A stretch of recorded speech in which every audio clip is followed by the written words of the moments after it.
Well, hi, everybody. Carla Archer here with helping you work on your wellness. And thanks for joining me today. Mindfulness and brain health is so very important. And there are so many ways that we can help take care of that, especially, during this prolonged period of self-isolation. For some of us, this is a long time to be self-isolating, being away from people. We may find that the people that we are with all the time, now that's starting to get to us a little bit, or maybe it's, having to cook meals or having to help the kids with homework more than you normally would. Whatever the case may be, it's really important anytime, but particularly right now for a lot of us during this self-isolation period. So some of the things that I do for myself is, exercise and try to sleep well and watch what I'm eating. I wear my cognitive boost technology, my HPT technology. And one other thing that I also do is meditation. And today I have my good friend, Bonnie Kowaliuk, who is here today from Senses Mindfulness Coaching. And she's going to talk to us a little bit more about meditation and is it for you if you're not already practicing meditation. So hi, Bonnie. Thanks for joining us today. Hi, thank you for having me and good afternoon. I just would like to chat really casually, have a conversation about my own mindfulness practice, how I got into it, maybe a little bit about the benefits, talk a little bit about our brain and what happens when it gets all lit up when we practice and engage in a daily mindfulness practice to support our brain health. And maybe we'll end with a lovely little 3-minute breath meditation if the audience might want to indulge me. So absolutely, yes, I'm looking forward to that. So yeah, tell us a little bit about yourself, your coaching, and the program that you run as well. Sure. I've been working as a mindfulness coach and a music integrated psychotherapist for about 11 years now. And I was really inspired actually into diving into the path of meditation and mindfulness as a result of my son. Actually, at a very young age, he started to exhibit issues around his distractibility, his hyperactivity, his issues around anxiety, inability to kind of self-regulate, stay focused and present. And, it was infecting lots of areas of his life. And so I started exploring and doing a little bit of research on what would support his brain health at a very young age. And so I started discovering some of the works, a book by the name of Da Vinci Method. And really he spoke, or the author really spoke about the importance of teaching children how to be present and mindful and focused, because it's not innate to children. It's really not innate to human beings. Mm-hmm. We have a very short attention span. So it's really important to kind of discover what sorts of things will support your ability to stay focused and present in the moment. So I started doing that with him, started working with some lovely books entitled Starburst or Starbright. And these books are really tailored to supporting children in guided meditation practices. And they're written in a narrative or in a story fashion, but there's a basic kind of induction that allows the children to kind of go into a semi-altered state of relaxation, which supports their brain health. And then, of course, I started looking at listening programs that are offered through advanced brain technology. Again, these programs, I'm a provider for that. And these programs, again, support brain health, support overall mind-body health and wellness. So that's where I kind of started. And then I was inspired after getting my MBA in leadership to really go into studying and becoming a fellow of the Bonnie method of guided imagery and music. And Helen Bonnie was the pioneer for this method. She began her work at the Baltimore Psychiatric Facility, looking at, she was doing a doctoral dissertation on the therapeutic benefits of music. And so she started some of the very early LSD kind of research into altered states of consciousness. And then through the encouragement and the support of staff and psychiatrists at the facility, they said, well, why don't you look at some other options besides using LSD to induce altered state? So that's when she started to get into looking at relaxation methods, mindfulness, meditation, different types of ways that would alter people's state of consciousness so that they would be more receptive to these prescribed music programs that she was was researching and for therapeutic benefits on different levels. But really, she was working a lot with people that are struggling with substance and addictions issues, anybody that had any significant mental health issues, from depression to anxiety to panic disorder to trauma, and to sleep disorders. So, and what I've discovered through my work, through the Bonnie method, as well as through coactive coaching, that this methodology can be very supportive for people that are struggling with mental health issues. And because that is a target market of mine, my intention really is to serve those that are wanting to find some very effective methods to support their positive mental health, and in particular, men. So needless to say, I also have a couple of other areas of interest relative to causes that actually align very lovely with the work that I do, and one being the Man Wave movement. And I also sit on an action committee for the prevention of family violence, because I believe that many of our systemic issues that we are experiencing, even like today and in the past, much of it does tend to be around some of the unaddressed needs that men have relative to supporting their overall health and wellness needs, and in particular mental health. So one of the things I am offering over the course of the month of April is Census is offering Census morning guided meditations. And these are all complimentary to anybody that wants to start their practice, particularly within a community. I believe that the support of having a community of people that want to learn how to integrate mindfulness or meditation into their life is really a supportive structure for people that have never really delved into it. So I'm doing that every morning from 8:30 to 8:45. It's complimentary. All you need to do is give up your time and show up, be present, and open to experiencing the benefits of mindfulness and meditation. And the only thing that I ask and invite people to do is if they want to make a donation to the Man Wave movement to support this great cause in support of men's mental health. It's a nonprofit, and we're really hoping to launch and raise awareness, raise money, but also to get people behind the movement and really be supporting men's mental health. So speaking of which, I think that leads nicely into talking a little bit about the benefits of. So let's start. I think probably we'll have you on another time too, and talk a little more in depth about the Man Wave movement, because we've had several discussions too, about the importance of having a place for men to go because of the shifts and change in men's roles in society and just with everything going on. So I'd really like to bring you back on and just have a conversation about that. But thank you for touching base and letting us know what that's about, and what a great background you have.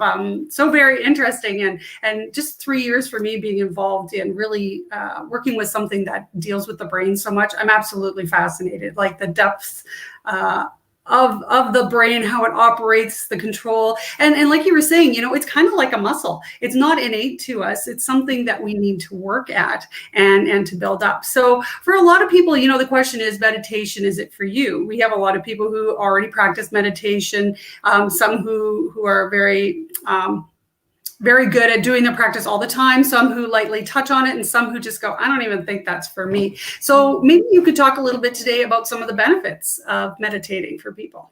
Absolutely. I really, really mindfulness, people often wonder, well, what is it? And it really is, to put it in layman's terms, it's really disconnecting from our day-to-day activity and that monkey mind and drifting into that space between our thoughts.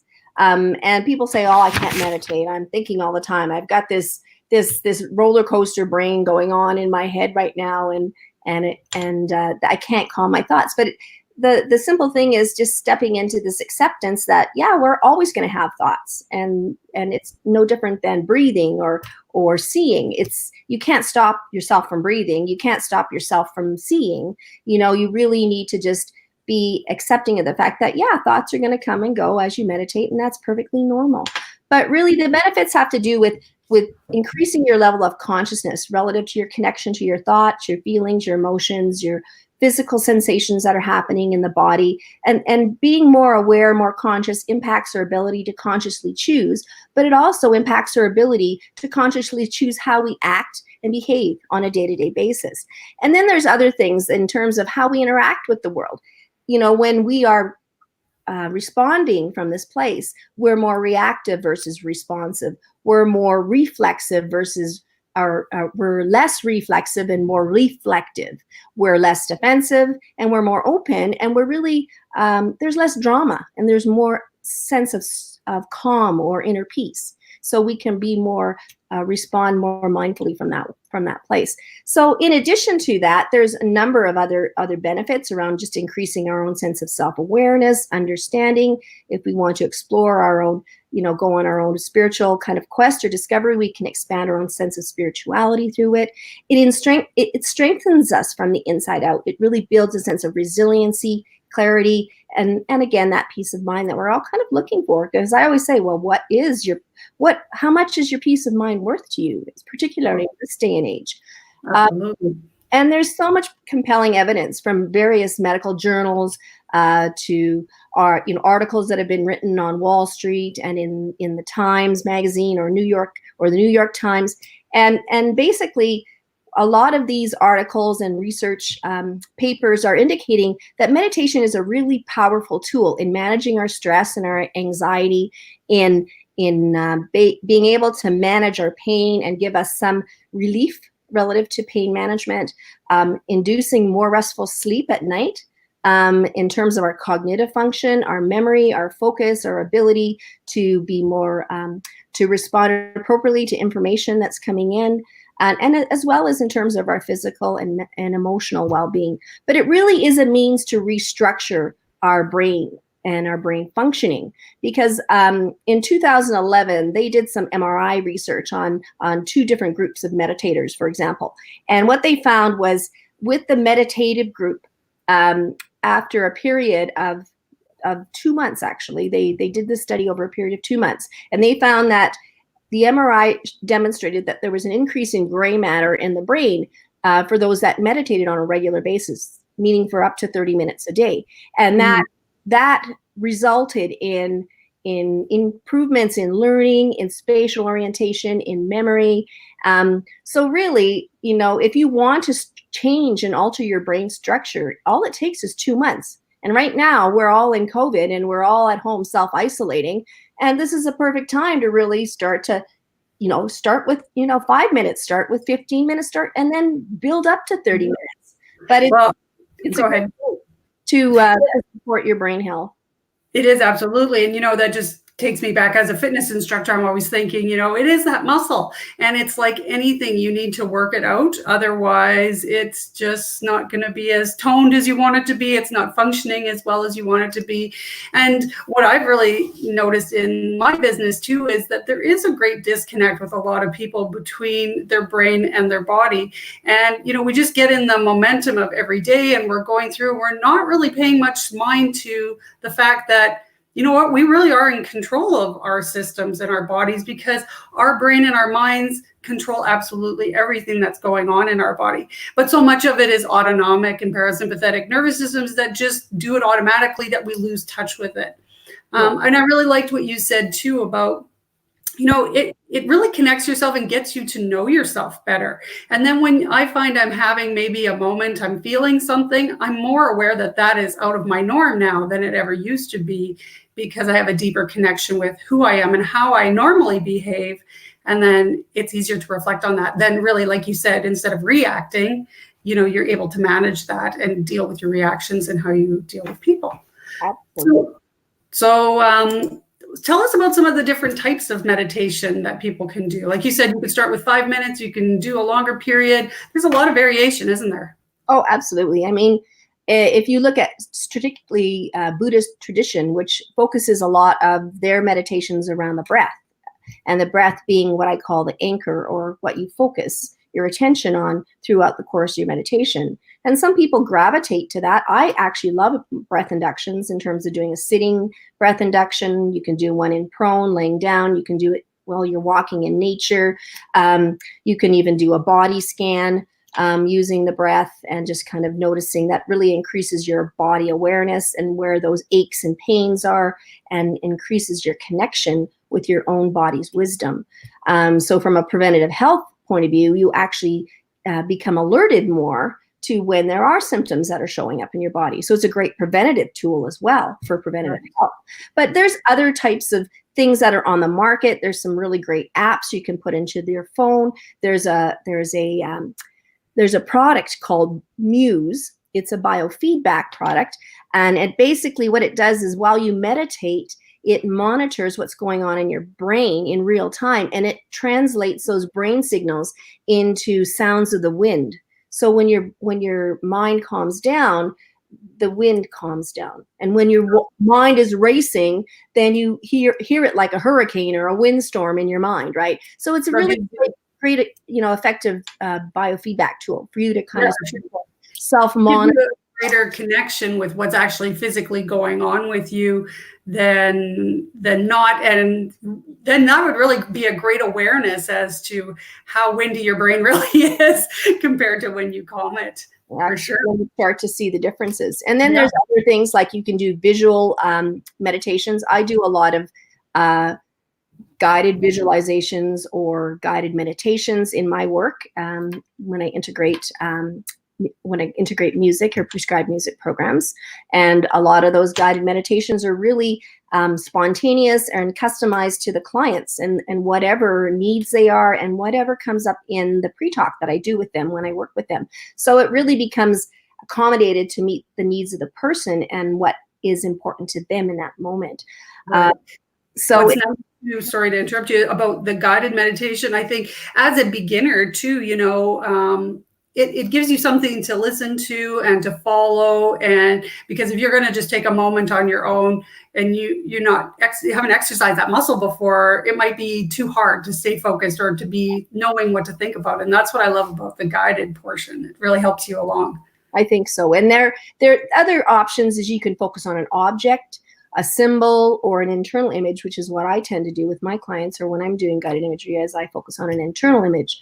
But sometimes you can focus on a candle. Some people will focus on labyrinths or on certain mandalas, because those can become points of focus for people externally. And then there's also what are called sound meditations. So, people can look, as a musician myself, I have to know when I'm playing certain music or a certain type of bass line that sometimes I can get into somewhat of a meditative state just because of the repetitive nature of certain sounds.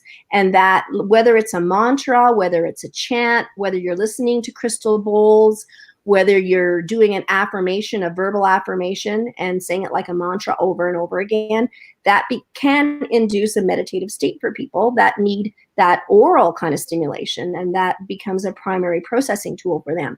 So sound meditations, and then they also affect our visceral state in terms of the energy in our body as well. So there's that other layer that happens when you do a sound meditation, that vibratorily will stimulate, your cellular structure. Yeah. There's additional benefits that way. And then there's, of course, energy meditations, which can involve using light, color, toning the chakras, things like that often. And then there's particular types of meditations like heart-centered meditations, chakra meditations that are all related to stimulating our energy centers in our body and basically allowing us to be more in alignment or more in homeostasis when we are feeling out of sorts, out of balance, and flustered in our life. So those types of meditations are really good for grounding and centering. Then there's sensory meditations that involve really, a simple meditation like a mindfulness eating meditation is an example of a sensory meditation where you just focus on a particular sense and you mindfully eat, you mindfully drink all day or all week, and you just notice the textures, the quality, the smell, how it feels in your mouth. That type of thing can be very effective for some people too. And again, I've already referenced kind of the Buddhist meditations, which are steeped in the sevenfold path and in the breath primarily, and using that as your anchor. And I've already referenced kind of chant and mantra. We can speak more at those at length, but really there's a wide array of practices, and it really depends on the individual and what works for them. And it's nice to find somebody that can give you some introduction to some some easier ones that you can gravitate to, and then if you want to expand into some of these other practices and approaches, that's really the limit. Well, what I like too about when you're talking about the breathing one, I mean, it's well known that most of us are shallow breathers.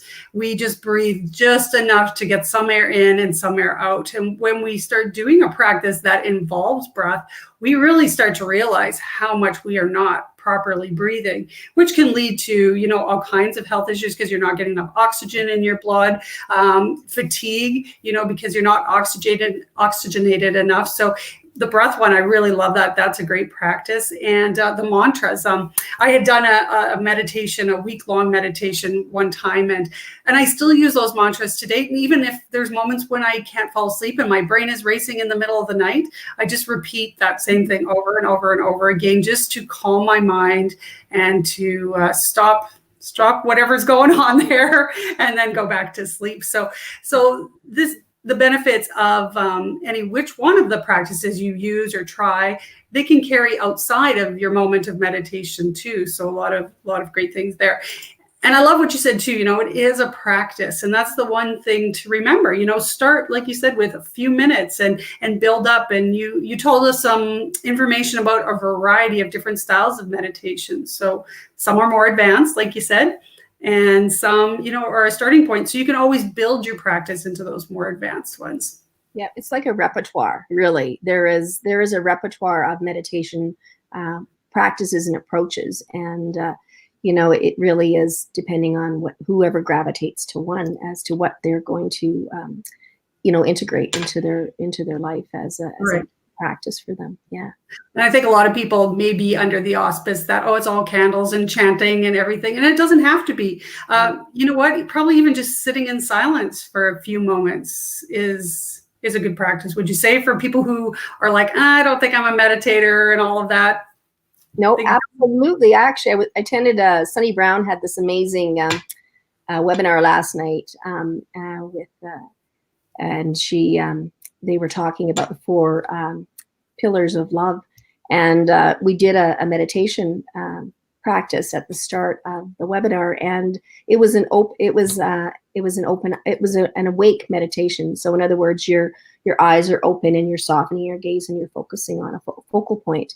And I really loved what the presenter was saying, because her thinking is that in order for us to be able to be mindful throughout our day, it's important for us to be able to step into almost doing a wakeful or an awake type of meditation with your eyes open versus closed, because that's more withdrawing within versus staying awake and being mindful. Like even off the mat, some people think, I'm only going to meditate when I'm on a mat or I'm laying down. And it's like, no, you can stop for a moment and pause through the day and take a breath and pause and do a simple, like I say, a 3-minute practice that you can do almost anywhere at any time when you're feeling that you need to reground yourself and things are kind of getting out of your hands a little bit. So. Yeah, it's just, it's about learning to take a look inside and to take a moment and pause, which gives you the time to reflect on how you want to be or how you're going to approach your next action in the day. I've been studying with some different leaders, and that's what they recommend. They're very supportive of the meditation practice, taking a few moments before every activity that you're going to do to think about who you want to be and how you want to be in those actions. Mm-hmm. And it's all about, this is all working together. So yeah, it's hard to separate our heads from our bodies. Unfortunately, we often let our heads rule our lives and the choices that we make, and not realizing there's other ways of knowing, in terms of our body's wisdom, our heart's wisdom, our spirit's wisdom. They all are access points to help inform us. But if we're operating from our head up and engaging in the proverbial, like I said, monkey mind and the racing thoughts, and we don't find ways to slow that down a little, then that's where we live. And sometimes that can lead to a lot of heart or a lot of health and wellness issues when that's where we live all the time, because we don't even sense when our heart is racing, when we're sweating, when we're breathing faster, when we want to feel like we want to race and we're irritated and we just want to run away, and those are all built in, stress responses, fight, flight, freeze. And, mindfulness is such a wonderful way for us to override that ANS response, that autonomic nervous system response, which is, it's built in, it's automatic, but we can override it because we have conscious ability to do that.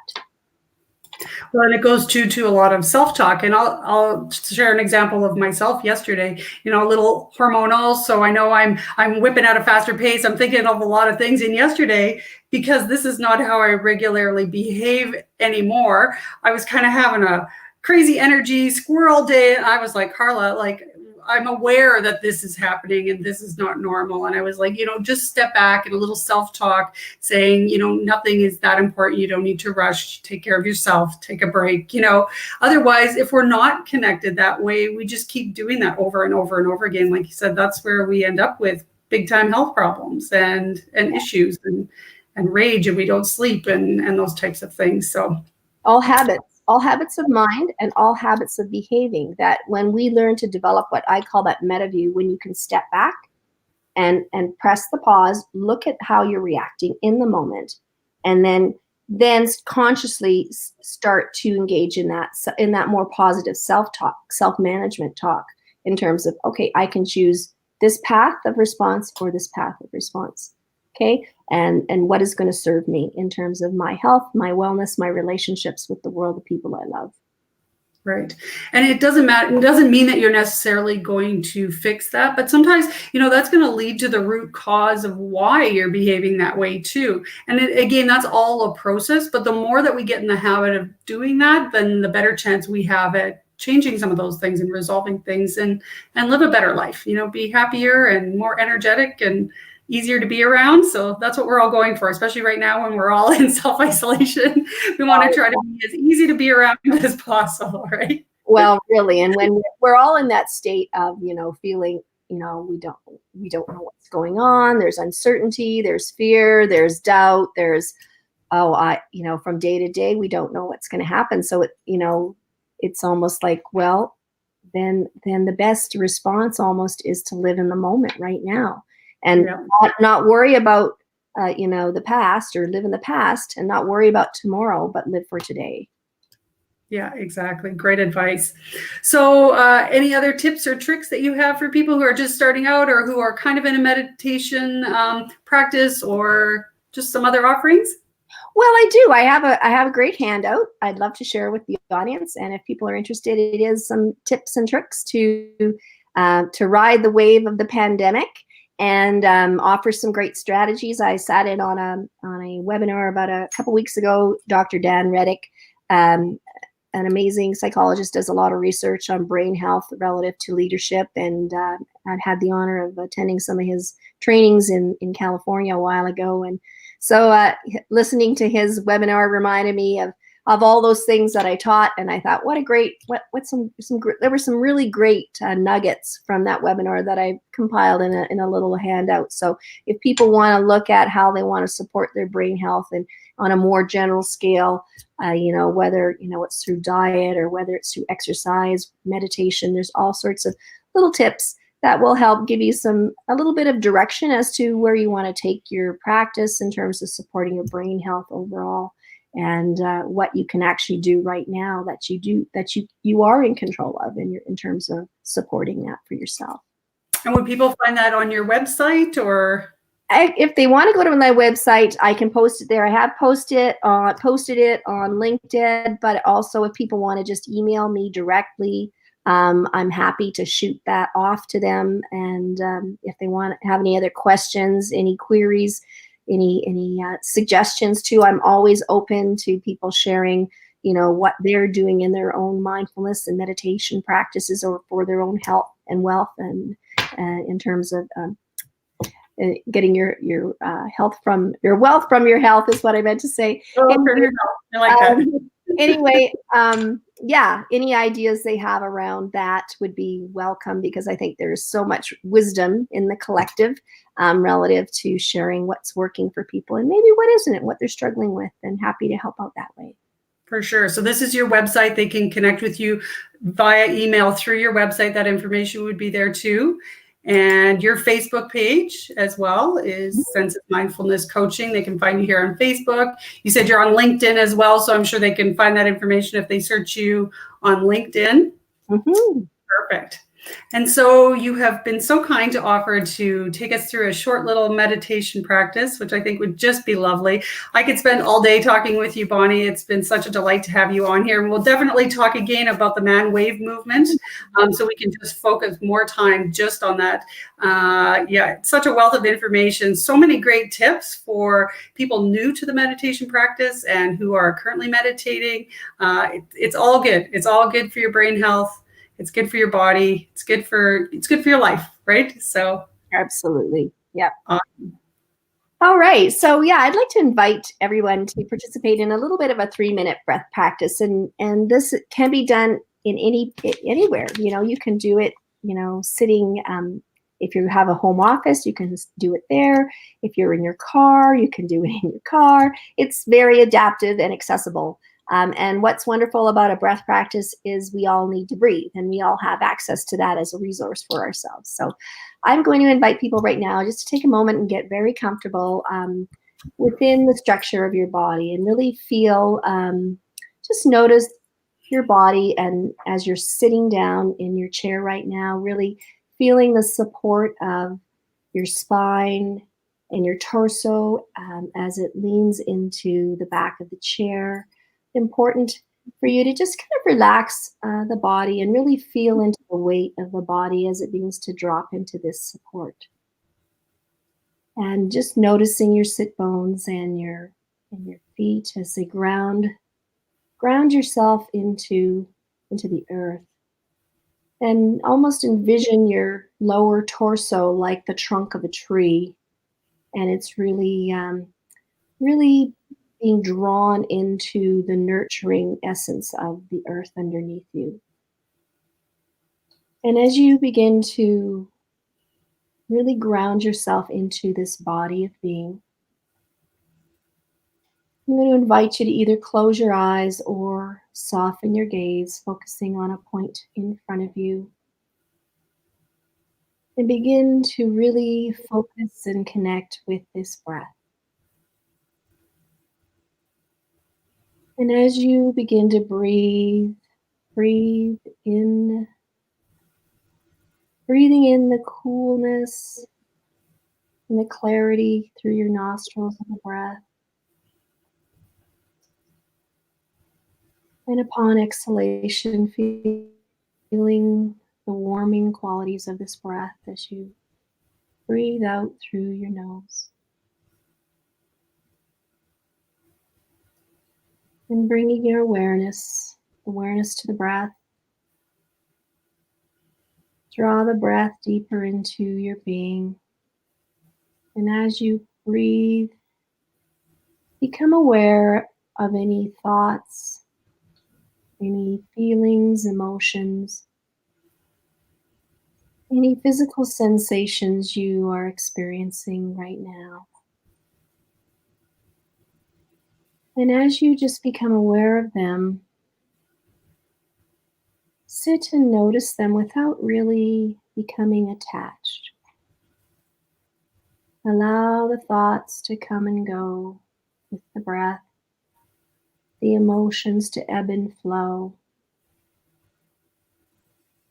and any physical sensations to be there to sense into them.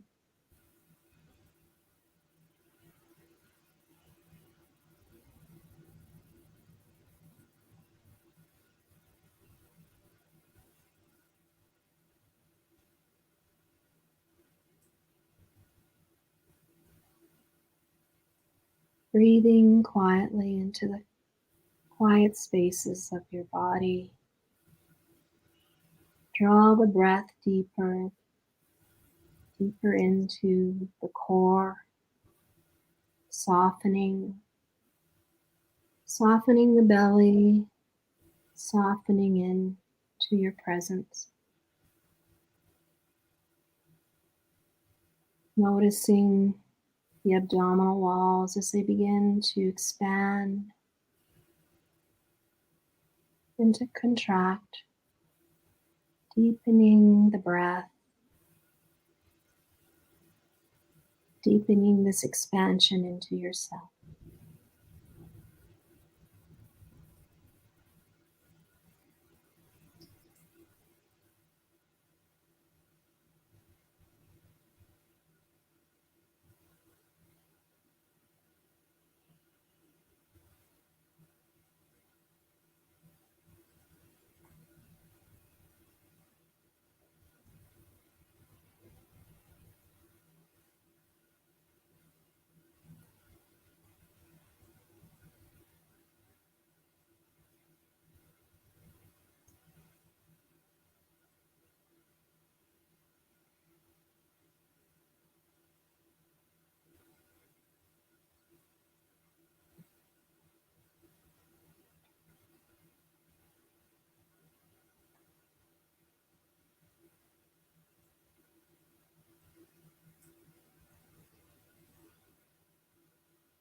Connecting to the breath. Become aware of your breathing, the depth of the breath, qualities of the breath.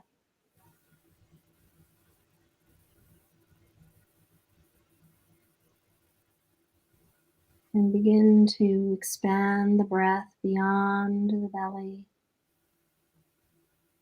And breathe in to all the spaces and places around your whole body of being.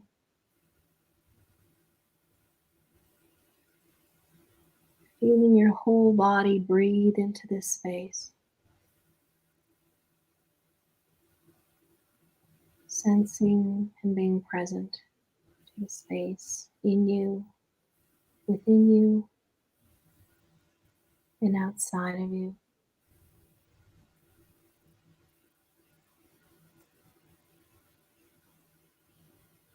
And in your own time, when you're ready, I invite you to slowly open your eyes and notice the space around you. Invite the light back into you. Begin to bring awareness to the body again. You need to just kind of shake your body out, or you need to stretch. Just stretch a little, stretch, reach. Really, yeah, just kind of make sure that you're getting grounded back into your body and into your the present time. Thank you. Well, I thank hope you. That everyone found was just lovely. And, just a short amount of time and what a physical difference that makes it's like taking a power nap without taking a power nap in a sense. It just lets everything go, refreshes you. It was absolutely lovely. So tell us again about your guided meditations that you're offering, the times again. Sure. I'll be offering them Monday to Friday from 8:30 to 8:45 in the mornings. They will be recorded. So I usually post them to Facebook on my Facebook page. So for those of people that cannot make the morning meditation, or there's a bit of a time conflict, then they can always step back into that practice later in the day when time permits them to access it as a resource for them. And like I said, I invite you to make space and time for this either in the morning at some point. And if you want to make a contribution to Man Wave Movement to show your support and appreciation, I'd appreciate it. And I'm pretty sure the men out there that are seeking resources will appreciate it too. So thank you for your time and for inviting me into your space today, Carla. Well, thank you so much for joining me. It was an absolute pleasure. Like I said, I could spend all day talking to you. So interesting. I'm so grateful that we had a chance to reconnect this year again and get to know each other a little bit better. So thank you for that, Bonnie. It was an absolute pleasure. So thank you, everybody who joined us today. If you're watching this on a recording, you can use that little meditation too as a tool if you're just starting out or you just have a few minutes. I loved what you said too about, you know what, you can do this in the car. So even when life gets back to normal and maybe you're busy with the kids and driving them all over and you're waiting in the car or whatever the case may be, take that 3 minutes, that 5 minutes, it can make a world of difference. So thanks again for joining me. Continue to follow me here on Facebook, Carla Archer, helping you work on your wellness. We got more wonderful people coming up on interviews, a lot of great things to help you work on your wellness. So thanks again, Bonnie. It was an absolute pleasure. We'll talk to you again soon. You bet. Have a great day. Stay safe and sound. You too.